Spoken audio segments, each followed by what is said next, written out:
So Rohit asks here, my upper chakras are more active than the lower ones. Also, currently, my right side of the body vibrates more than the left side. At the beginning of my awakening, the left side vibrated more. Should I let the Kundalini to balance out the energies, or do I need to intervene to balance the masculine and feminine energies? Yeah, it's a great question, Rohit. And my general approach is to always just let the Kundalini balance out whatever needs to be balanced out. Let her do the work. You support through basic self-care, through tuning in, listening to your body, gentle practices like just gentle meditation on the breath, walking in nature, prayer, chanting, these very gentle things. Um, that won't put you out of balance, right?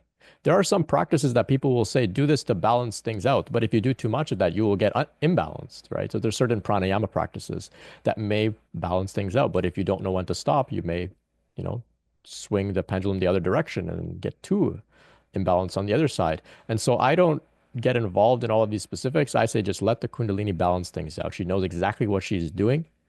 Um, she is brilliant. Her timing is perfect. You can fully just trust and surrender.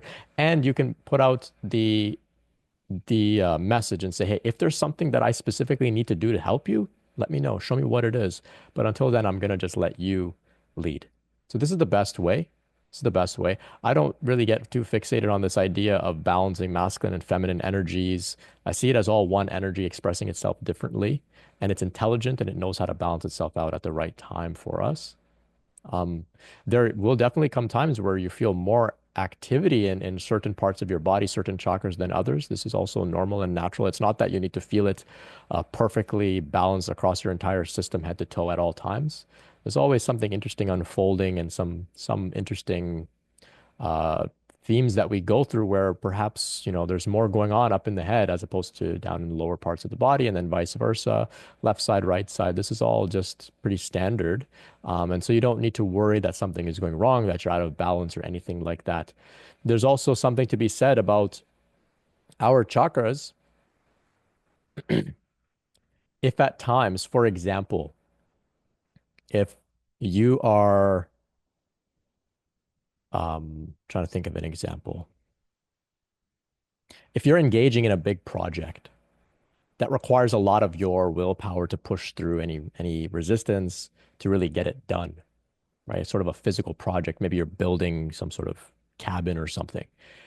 You may find that you can activate your solar plexus with your intention, or it becomes activated spontaneously and a lot of your energy gets focused there. You feel a lot of activity there in the solar plexus to activate your willpower to get through this project that is requiring your strength, your dedication, your commitment, your energy, your physicality. So you may not find a lot going on in the head. You may be fully just in those lower chakra centers getting this thing done.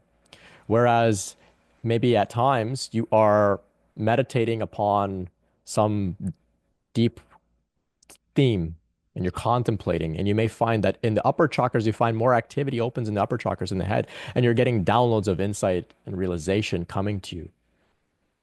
This is because our chakras have these different functions, if you will, at times. And so it doesn't make sense if you're sitting in meditation and contemplation to be feeling all sorts of intense activity in the solar plexus to activate your willpower, if that's not something that you're needing at the moment. And so these are some ways that you can consider the chakras. And at times you can actually use this idea to become more effective and efficient at things in life. So, for example, if you're sitting with somebody who's sick, you can set the intention to really open your heart, to be in your heart, and to cultivate compassion from the heart, to be able to hold space for them in the heart, right? So there's different ways that we can use a chakra. So we don't want to think about it as like this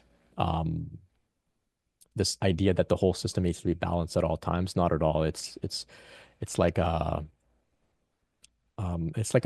we have these many different ways of being, different states of consciousness that we can tap into. And the Kundalini will lead us as well. So I hope that can help a little, Rohit.